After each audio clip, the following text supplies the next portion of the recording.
Bismillahirrahmanirrahim.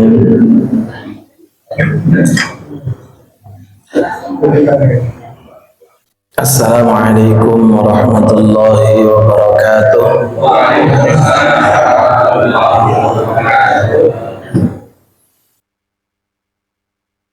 Alhamdulillahilladzi bi ni'matihi tatimmus shalihat.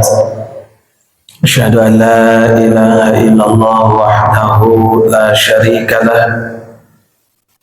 Asyhadu anna Muhammadan abduhu wa rasuluh. Allahumma salli ala nabiyyina Muhammadin wa ala alihi wa sahbihi ajma'in, amma ba'd. Subhanaka la ilma lana illa ma 'allamtana innaka antal alimul hakim. Rabbi syrah li sadri wa yassir li amri wa hlul 'uqdatam min lisani yafqahu qawli. Rabbi zidna ilma wa rizqna fahma. Alhamdulillah, alhamdulillah, kita memulakan dan tak bosan serta tak jemu lisan kita menyenandungkan rasa syukur kehadirat Allah Subhanahu wa ta'ala dengan sama-sama mengucap kalimatul hamdalah, alhamdulillahirabbil alamin. Semoga rasa syukur yang kita panjatkan kehadirat Allah menjadi pemantik atas keberkahan-keberkahan dari seluruh amal-amal soleh yang kita lakukan. Salam salawat semoga berlimpah kepada Nabi yang mulia, suri teladan kita bagi dan Nabi Allah Muhammad sallallahu alaihi wasallam, keluarga, para sahabat-sahabatnya, dan mudah-mudahan kita selaku umat yang istiqamah di dalam meniti risalah ini, sekaligus berharap kelak di yaumil akhir akan mendapatkan syafaatul uzma darinya. Amin ya rabbal alamin. Kabar sehat Pak? Alhamdulillah. Ibu juga sehat mudah-mudahan ya. Kita doakan sahabat-sahabat kita, teman-teman kita yang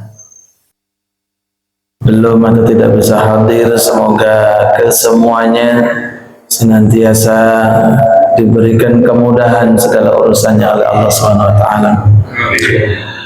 Kita mulakan sama-sama dengan terlebih dahulu mengucap kalimatul basmalah. Bismillahirrahmanirrahim. Kenapa kemudian kita harus mengawalkan dengan kalimatul basmalah, tidak kemudian menggunakan kalimat-kalimat yang lain?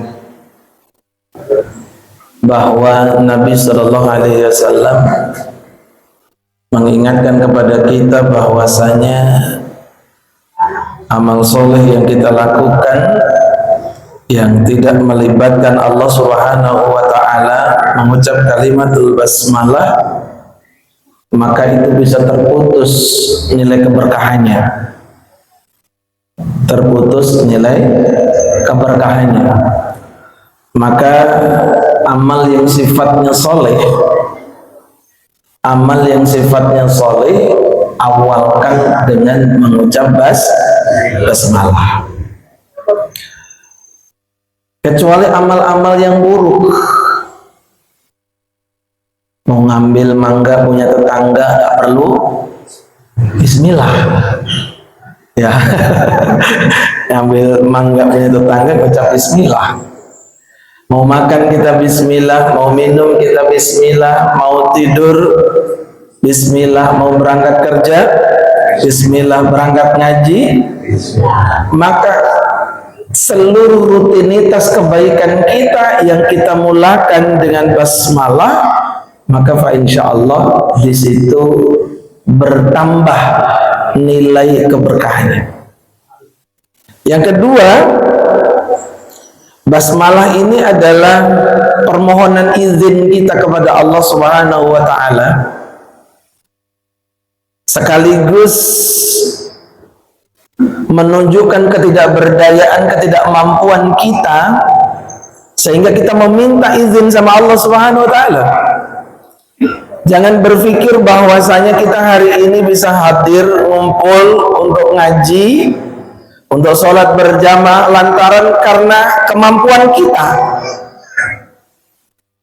Sebenarnya tiada daya, tiada kekuatan yang kita punya kecuali milik Allah. Maka kita minta izin, ya Rabb, dengan nikmat sehat yang Kau berikan kepada kami, maka izinkan nikmat sehat ini menjadi perantara untuk beribadah. Jadi bukan karena kita gagah datang ke sini, karena Allah yang menggerakkan kita bisa hadir di sini. Nah, maka kita biasakan, kita rutinkan untuk mengucapkan kalimatul basmalah. Bapak yang dimuliakan Allah Subhanahu wa taala, pada kesempatan malam hari ini saya ingin coba sedikit membawakan satu tema berkaitan dengan menyongsong menyambut datangnya bulan Zulhijjah yang tinggal beberapa waktu ke depan. Hari ini kita tengah berada di bulan iya betul, di bulan Mei. Alhamdulillah kita sudah masuk di bulan Zulhijjah. Zulhijjah atau Zulqa'dah? Zulqa'dah, berarti masih nyambung ya, belum masuk bulan Zulhijjah. Maka judulnya menyongsong, menunggu, menanti datangnya bulan Zulhijjah. Maka Zulqa'dah atau Zulqa'idah ini menjadi permulaan dari 4 nama bulan yang kemudian diagungkan dalam surat Taubah ayat yang ke-36 yang dikategorikan sebagai Arba'atul Hurum, bulan yang mulia, bulan yang diangkat, ditinggikan derajatnya oleh Allah sebagai pembuka. Kenapa saya sampaikan sebagai pembuka? Karena memang runutannya begitu. Bulan haram itu berhimpun 3 bulan, 1 mencar, 1 misah. Zulqa'dah, Zulhijjah, Muharram, yang nanti lempar agak jauh yaitu bulan Rajab. Maka ini menjadi awal masuknya bulan haram, ya, menjadi permulaan dari bulan haram. Maka apa sih mestinya yang kita lakukan ketika kita berkesempatan mendapati bulan haram ini, bulan yang dimuliakan ini?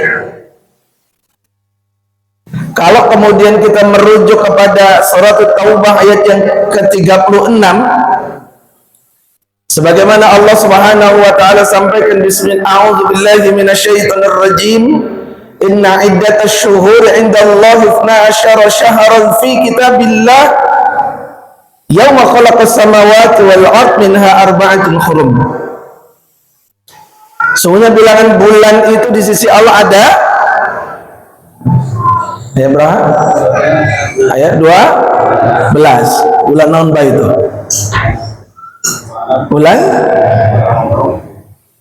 Bulan naon, Pak? Bulan Muharram, Safar, Mulut,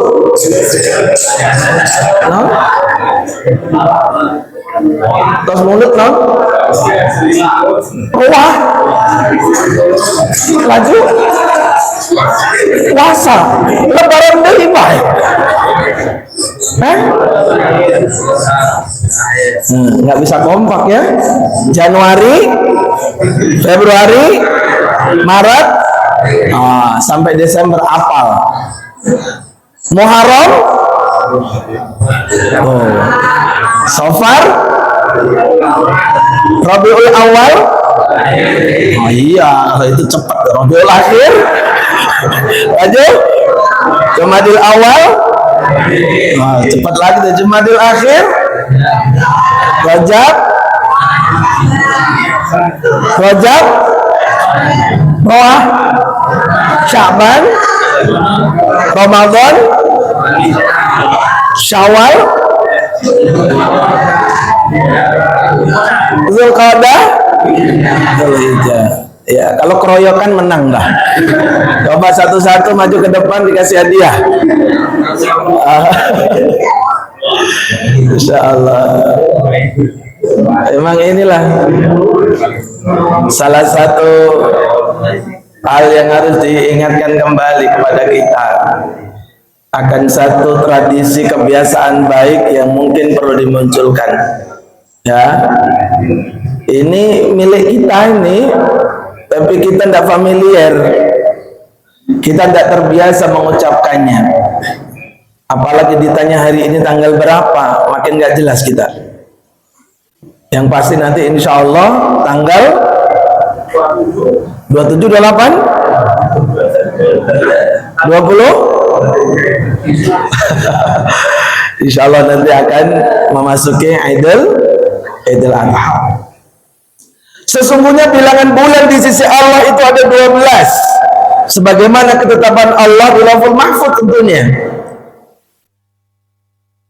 Nah, di antara bulan-bulan tersebut ada yang diistimewakan, yakni disebut dengan bulan haram. Ya. Maka kalau kemudian ia tiba, janganlah kamu menzalimi dirimu dan perangilah orang-orang musyrik semuanya sebagaimana mereka pun memerangi kamu semua. Ketahui bahwa sesungguhnya Allah itu bersama orang-orang yang bertakwa. Dalam sebuah asar, Ibnu Abbas mengomentari perihal ini. Saya ingin garis bawahi pada kata di mana 4 bulan yang dimuliakan atau bulan haram ini, beliau menyampaikan Allah menjadikan pada bulan-bulan tersebut, yakni bulan haram, itu dosa yang dilakukan lebih besar dan amal soleh serta pahala yang besar. Saya ulang, pada bulan haram ini kita tengah berada di bulan haram, maka perlu kita sama-sama ingatkan diri kita, betul bulan ini mulia adanya. Apabila kita melakukan kebaikan, kemuliaan yang akan kemudian kita raih. Tetapi pada bulan ini pula, tatkala sebuah perbuatan dosa kita perbuat, amal dosa kemudian kita lakukan, pun Allah gandakan. Dosa yang dilakukan digandakan, amal baik juga dilipat gandakan. Maka ini tentu menjadi pemantik buat kita. Ketika kita pahami bahwa melakukan amal-amal di bulan haram ini Allah lipat gandakan, maka bersegera untuk melakukan kebaikan-kebaikan serta berupaya sebisa mungkin menutup peluang-peluang dosa, peluang-peluang maksiat yang itu nanti pun akan digandakan oleh Allah. Di satu sisi peluang mendapatkan kebaikan mudah, tetapi di sisi lain tidak hati-hati, terjerembab kita kepada perbuatan dosa, itu pun juga akan dilipat gandakan dosanya. Nah, apa yang kemudian kita lakukan? Tentu tadi melakukan banyak amal soleh. Di antaranya perbanyak istighfar. Astaghfirullahaladzim, astaghfirullahaladzim, wa atubu ilaih. Memperbanyak istighfar. Kenapa kudu banyak istighfar? Halo? Kenapa mesti banyak istighfar? Karena kita memang betul Pak, banyak keliru, banyak dosa. Yang nggak punya dosa Ada nggak punya dosa? Semua kita dosanya besar. Semua kita dosanya banyak. Di awal bulan yang lalu saya sampaikan, kalau dosa kepada Allah insya Allah mudah Pak. Proses menuntaskan dosa kita kepada Allah itu gampang. Banyakin istighfar. Istighfarnya yang benar. Bermohon ampun. Istighfar itu menandakan akan penyesalan yang kita lakukan atas perbuatan dosa yang kita lakukan. Maka Nabi saja yang notabene orang yang dibersihkan sudah dosa-dosanya oleh Allah Subhanahu wa taala, itu tak kurang dalam sehari itu beristighfar 70 sampai 100 kali. Orang yang mendapatkan kesempatan masuk surga, orang yang kemudian dosanya itu diampuni saja beristighfar sekian banyak. Nah, kita bagaimana? Sudah berapa kali kita istighfar? Kapan kita istighfar? Tadi selesai sholat Ustaz, istighfar 3 kali. Astagfirullahaladzim. Kumpulin 5 kali, berapa sudah? 15. Sama tadi Ustaz pas pulang ngomel-ngompel sampai rumah, astagfirullah,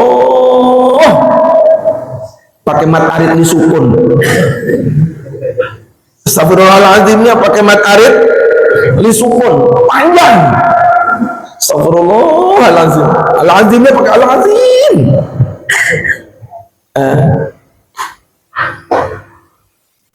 Memperbanyak istighfar kita sebagai bentuk pengakuan akan kekeliruan, kesalahan, khilaf dosa yang kita perbuat.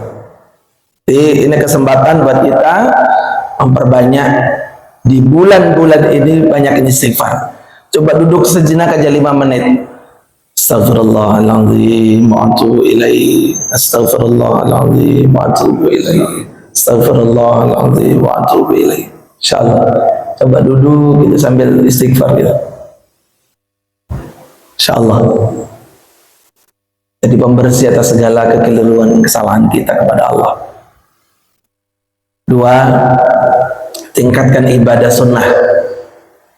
Ya, di bulan baik ini, di bulan mulia ini, di bulan haram ini, latih perbanyak untuk melakukan ibadah-ibadah yang sifatnya sunnah.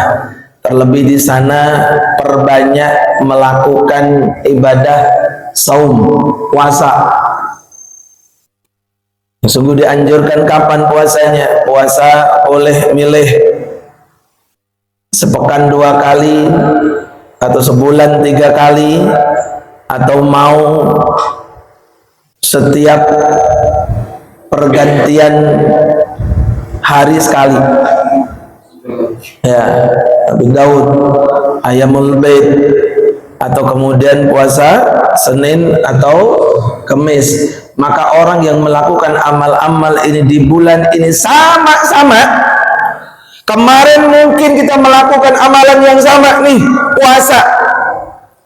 Bulan kemarin saya puasa Kamis misalnya. Bulan kemarin saya sedekah. Bulan kemarin saya sholat duha, saya sholat tahajud. Itu berbeda status nilainya dengan hari ini. Jadi kalau hari ini kita sholat duha, ya, kita melakukan puasa bertepatan pada bulan haram, maka pahalanya berlipat. Maka tentunya lagi-lagi ini memantik kita untuk memperbanyak melakukan amal soleh, berupaya menutup lubang-lubang yang memungkinkan hadirnya, datangnya perbuatan dosa. Atau yang kemarin masih punya hutang, punya hutang kemarin, nah kesempatan nih buat bayar. Ya, hutang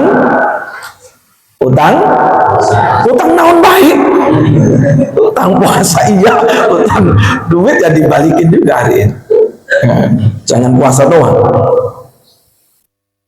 Apalagi di bulan haram ini dianjurkan untuk menjaga lisannya. Dari apa? Dari perkataan-perkataan kotor, dari perselisihan yang ada. Jadi bulan haram itu zaman dulu menjadi bulan yang disepakati untuk tidak melakukan perang. Maka bulan haram ini kita juga sepakati untuk mengurangi, bahkan sekali lagi tidak melakukan perselisihan di sana. Meskipun kelasnya bukan perang dalam lingkup besar, tetapi lantaran lidah yang tidak terjaga menjadi sarana untuk menimbulkan perselisihan, dan kalau tidak terselesaikan dengan baik bisa nanti berantem ujungnya. Nah, Bapak yang dimuliakan Allah Subhanahu wa taala, sekali lagi pada ayat ini memerintahkan kepada kita umat Islam agar supaya menjaga diri kita dari perbuatan zalim, termasuk di dalamnya adalah kemaksiatan. Menzalimi diri sendiri itu maksudnya apa sih?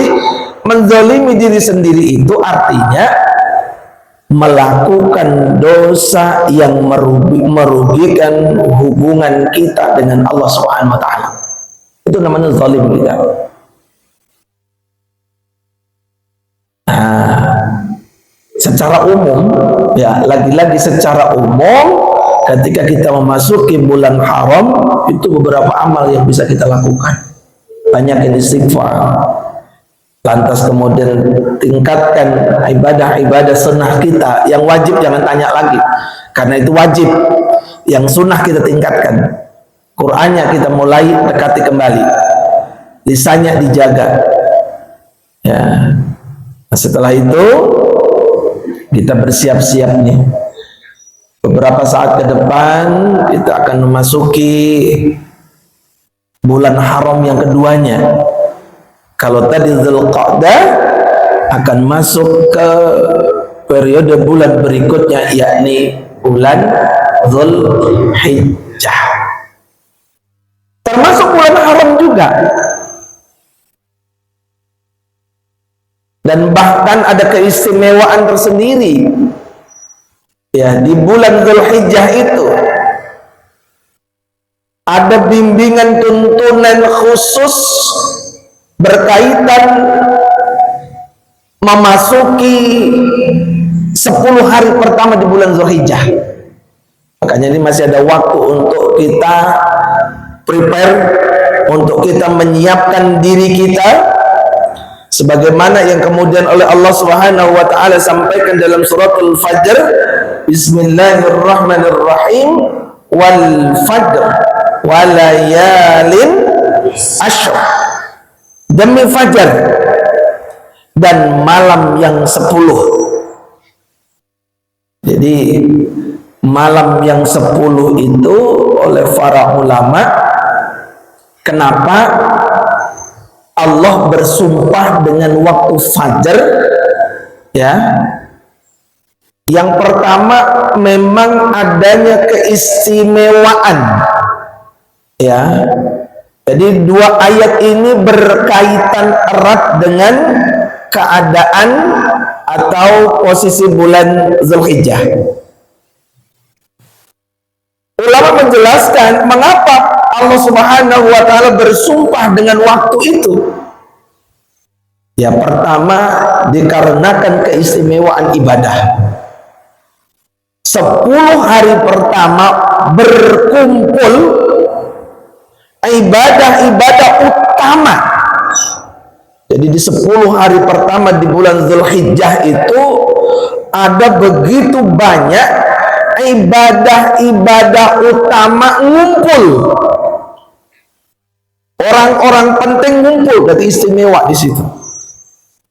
Ada ibadah-ibadah khusus, ada ibadah-ibadah penting berhimpun di satu keadaan tersebut di 10 hari pertama di bulan Dzulhijjah. Apa itu? Satu, ada puasa. Puasa yang dianjurkan sebelum Idul Fitri tanggal 9-nya, yaitu puasa Arafah. Ada puasa, ada sholat 5 waktunya, ada sedekahnya, ada kurbannya, ada hajinya. Jadi di 10 hari pertama di bulan Dzulhijjah itu berhimpun ibadah-ibadah istimewa. Ada ibadah sholat, ada ibadah kurban, ada ibadah haji, yang itu tidak ada pada bulan-bulan yang lain. Kurban adanya di bulan haji, haji adanya di bulan di bulan Dzulhijjah. Haji di bulan haji haji di bulan Dzulhijjah, berkumpul di situ. Nah, waktu puncaknya di dalamnya terdapat hari Arafah, yaitu tanggal 9 Dzulhijjah, dan hari naharnya. Apa itu hari naharnya? Yaitu Idul Adha pada tanggal 10-nya.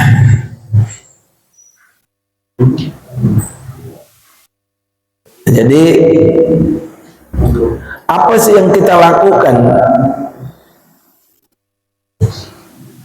di 10 hari pertama itu supaya keutamaan-keutamaan yang ada di dalamnya tadi itu menjadi bagian dari amal soleh yang kita tunaikan, yang nanti akan melipat gandakan kebaikan-kebaikan kita.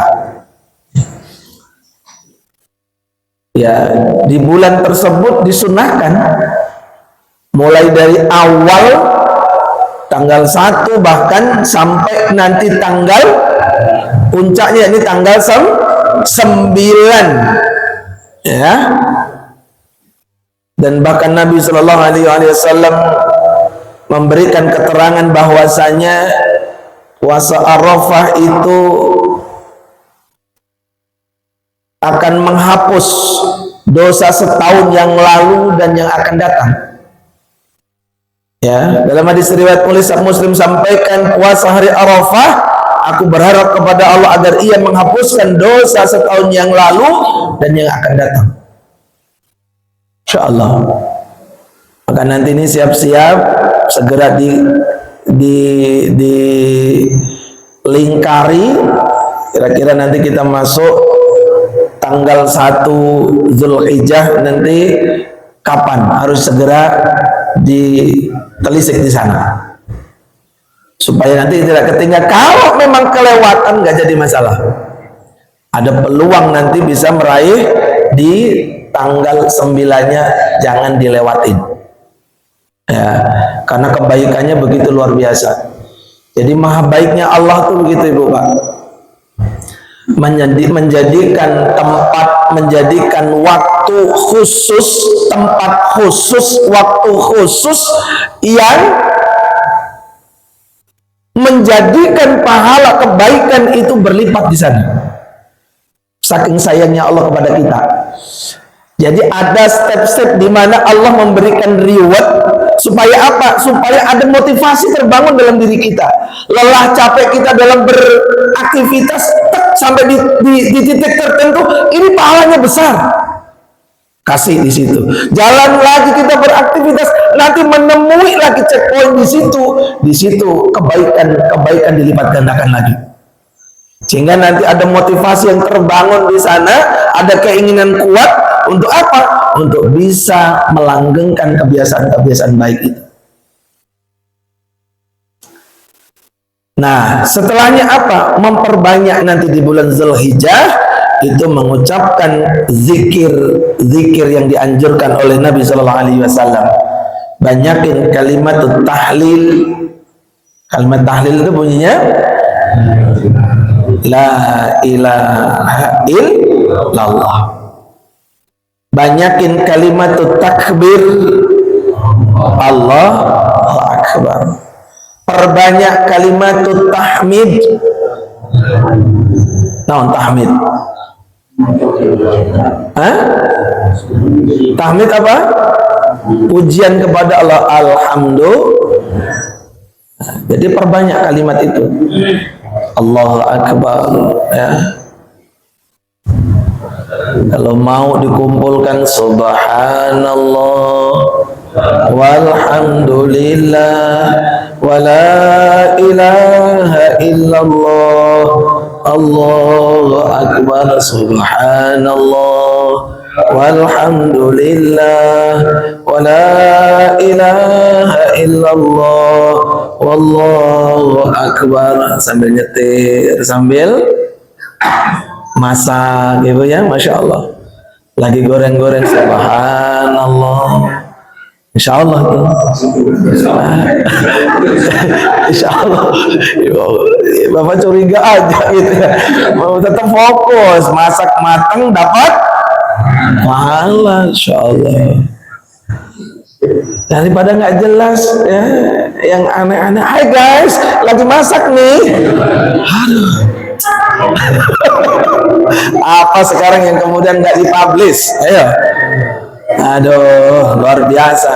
Sampai nggak ada ruang-ruang private buat kita. Semua dipublish. Mohon maaf ini.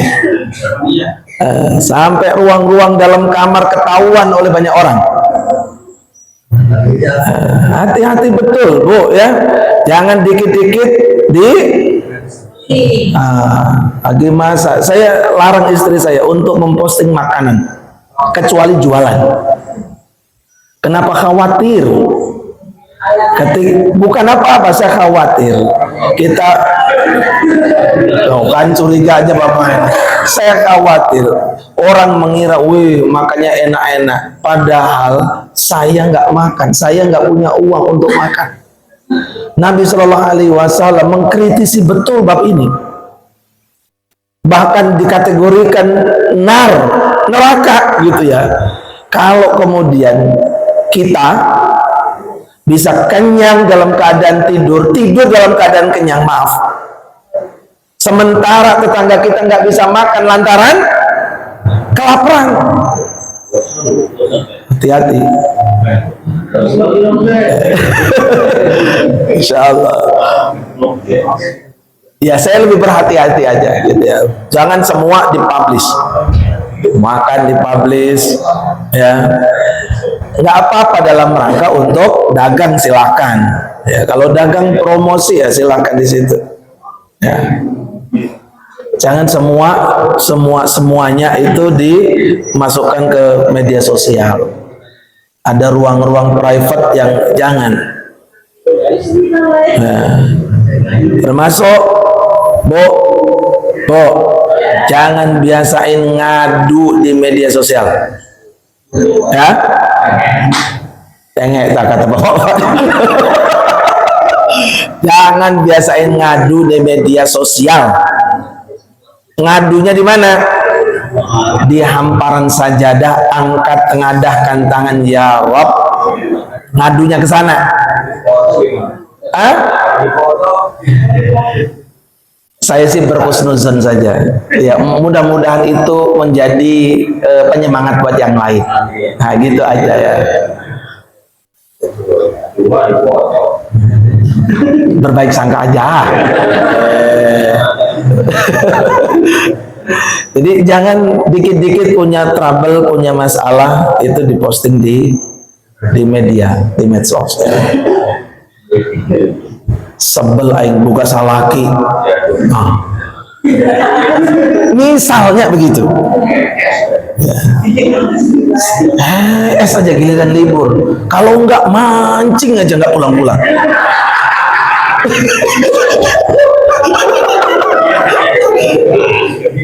Dari pagi sampai sore kagak pulang-pulang. Betah amat gitu ya. Sama joran itu betah amat gitu ya.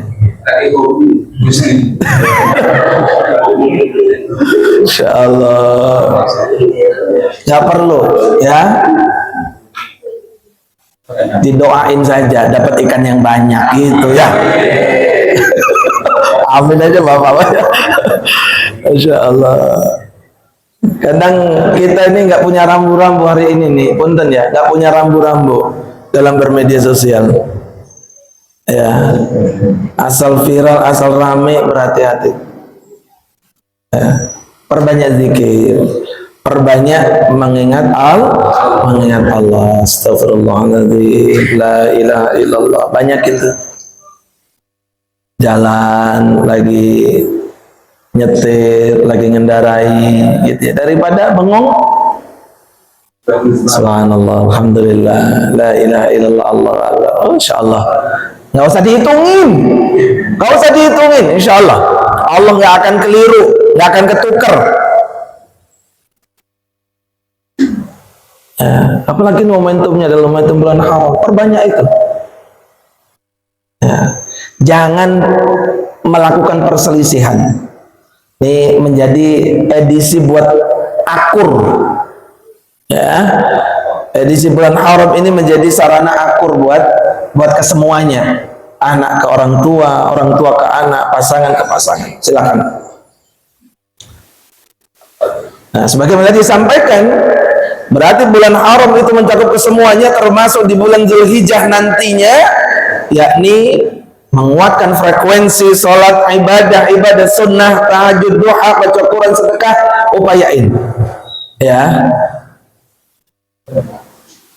Dan yang gak kalah pentingnya sekaligus ini jauh-jauh hari kita siapin, yakni menyiapkan kurban. Ya, menyiapkan kurban ketika nanti tanggal 10 itu tiba. Mengapa kita harus berkorban? Ya, kenapa kita harus berkorban? Maka inna a'tainakal kautsar fasalli li rabbika wanhar. Coba, siapa yang bisa menghitung nikmat yang Allah karuniakan kepada kita? Ada nggak yang mampu menghitung nikmat yang Allah karuniakan kepada kita? Allah meminta dikit aja. Meminta dikit, tidak meminta semuanya.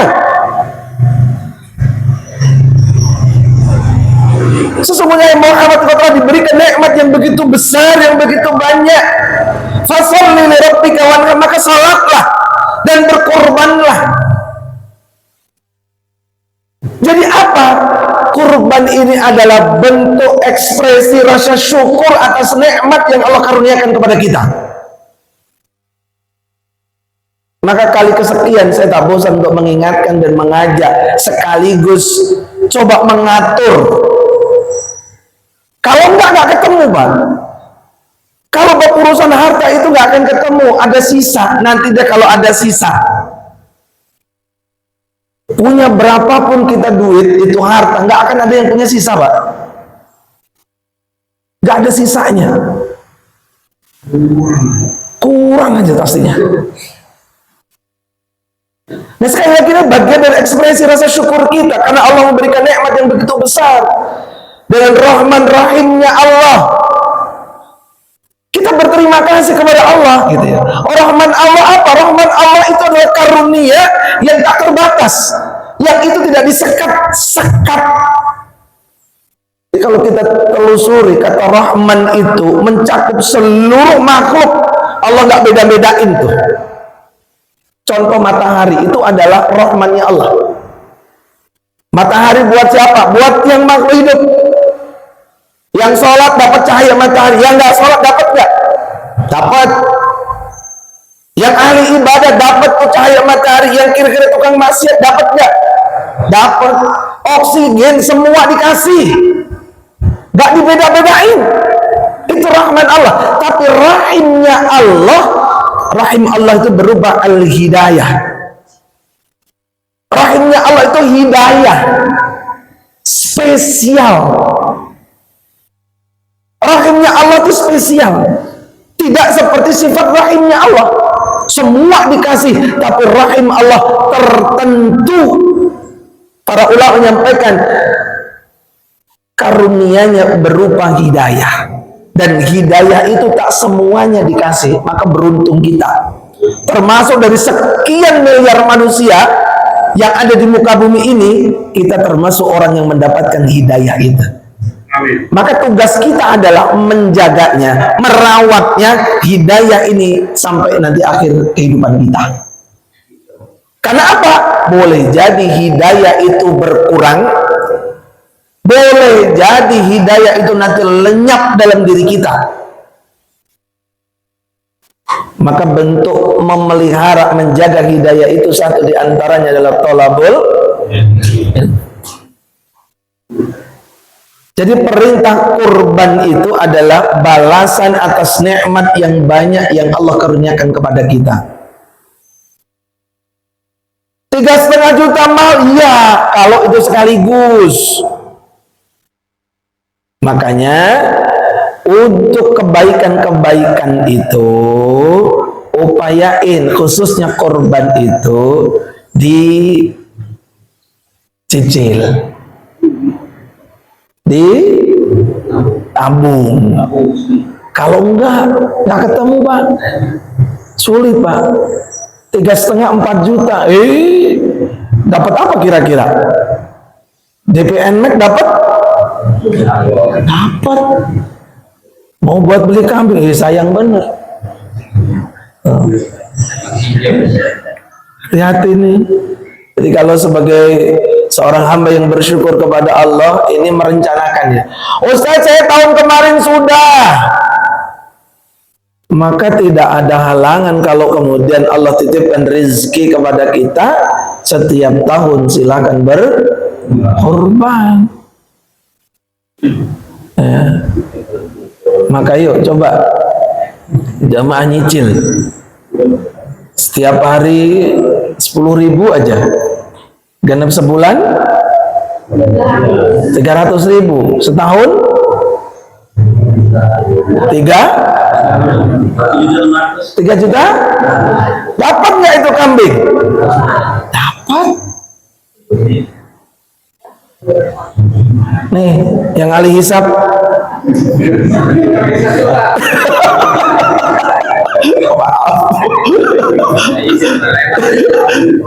Insya Allah yang ahli hisab coba.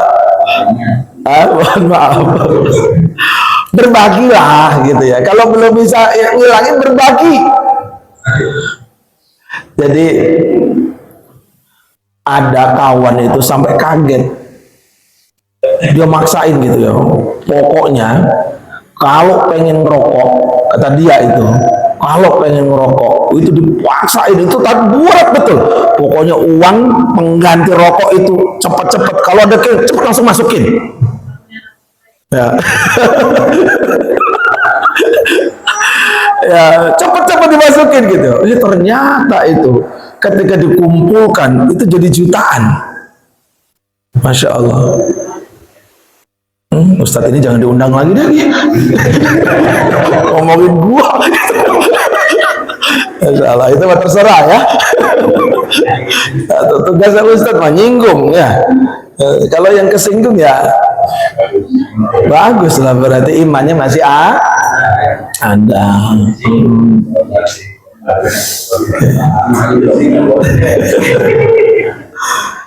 Jadi memang perlu direncanain sih, perlu direncanain. Jadi kalau nanti masing-masing kita bisa berkorban, Masya Allah, setiap rumah satu, nggak ada yang kemudian nanti rebutan daging. Nggak ada yang kemudian bikin postingan, aduh sudah beli arang, cuman lewat doang. Lihat nanti ya di tanggal 10 itu, coba amati itu. Udah dari siang ngantri beli arang, ternyata cuman lewat doang. Sudahlah, tutup pintunya itu. Ini serius, saya nggak bohongan. Saya baca, padahal itu sudah saya data. Nama tertentu sudah saya data. Cuman nggak ada orangnya. Saya petugasnya saya bilang nanti sampaikan ke beliau. Orangnya kagak ada. Statusnya muncul, saya baca. Aduh, saya tanya yang nganterin, kemana gak dianterin? Orangnya nggak ada. Terus saya kasih tetangganya. Susulin, saya bilang. Statusnya hilang. Statusnya jadi hilang. Nggak dapat. Masya Allah, hati-hati ya. Kalau belum dapat ya belum rezeki gitu aja ya, belum rezeki. Yang kedua, kenapa kemudian ini menjadi penting ya? Kurban ini secara spiritual maupun secara sosial menjadi amalan yang sangat berharga. Pertama, sebagai ekspresi rasa syukur kita atas nikmat yang Allah karuniakan. Nggak banyak-banyak, toh kembali lagi yang kita korbankan dikembalikan sama kita. Punten, yang dikorbankan dikembalikan sama kita enggak? Daging-daging korban, ya binatang korban yang disembelih itu untuk Allah atau untuk kita? Dagingnya buat Allah atau buat kita? Buat kita. Dagingnya ternyata buat kita, bukan buat Allah. Ketika darah itu dialirkan, maka cukup itu menunjukkan ketakwaan engkau kepadanya. Sementara daging-daging, kulit-kulitnya itu adalah bagianmu. Nah, maka karenanya maha baiknya Allah itu untuk menakar, untuk mengukur. Ya, sekaligus ini adalah perwujudan tauhid dan ketaatan mutlak. Kurban itu adalah bagian daripada napak tilasnya Nabi Ibrahim alaihissalam dengan putranya, yakni Nabi Ismail. Apa urgensinya? Urgensinya adalah melatih diri mendahulukan perintahnya Allah di atas logika manusiawi, bahkan dibanding kecintaannya dengan harta dan keluarganya. Allah memiliki kedudukan prioritas yang tinggi. Kalau keadaan tersebut itu sampai kepada kita, berat tentunya pada masa itu. Ya, ketika dalam proses mimpinya Nabi disuruh menyembelih putra yang ditunggu, yang dinanti-nantinya, harta yang mahal betul itu, disuruh menyembelih. Tapi di situ Allah bukan apa-apa, ingin menguji Nabi Ibrahim. Coba, prioritas siapa? Allah tuh maha pencemburu. Allah tuh maha pencemburu. Kalau Allah, ya, ada seorang hamba menduakan Allah, itu Allah murka betul. Itu disebut dengan syirik. Ya. Inna syirka la zulmun azim. Perbuatan yang amat besar dosanya di hadapan Allah. Ya. Jadi sekali lagi, izin Bapak Ibu yang dimuliakan Allah SWT, jadi berkorban ini adalah bagian dari ketaatan kita, ketakwaan kita kepada Allah. Sekaligus kita memahami urgensi bahwa ketaatan kepada Allah itu di atas segala-galanya.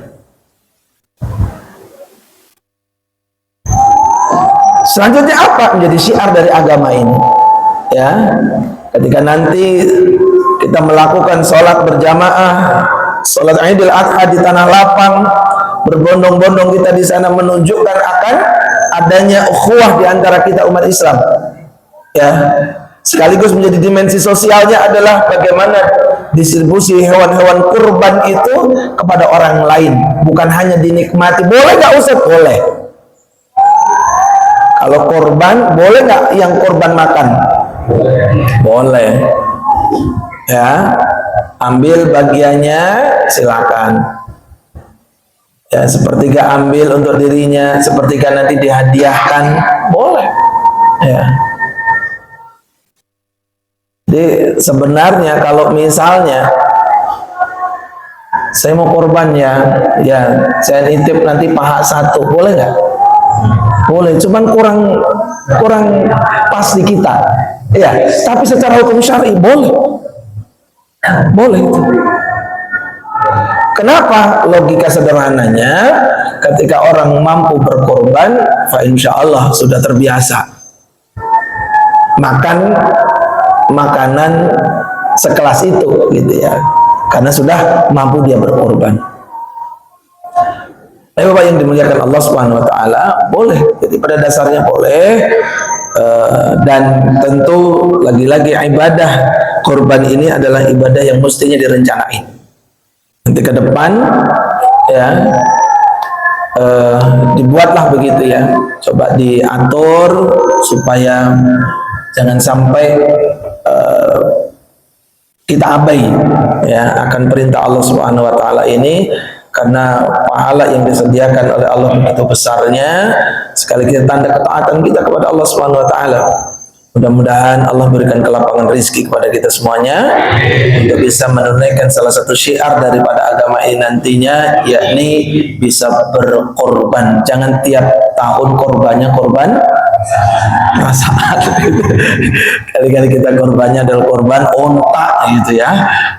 Korban onta nggak ada ya, korban sapi, kerbau atau semisalnya, domba, kambing ya. Demikian yang Al-Fakir bisa sampaikan berkaitan dengan agenda menyiapkan diri menyongsong hadirnya bulan Zulhijjah yang tinggal menghitung hari lagi ke depan. Sekali lagi Allah limpahkan kebaikan buat kita, Allah bimbing tuntun kita senantiasa dalam jalannya, amin ya rabbal alamin. Akhirkan dengan hamdalah dan penutup majelis, alhamdulillah rabbil alamin, subhanakallah bihamdik, asyhadu an la ilaha illa anta, astaghfiruka wa atubu ilaik. Assalamualaikum warahmatullahi wabarakatuh. Ya Nabi salam alaika, ya Rasul salam alaika, ya Habib salam alaika, salam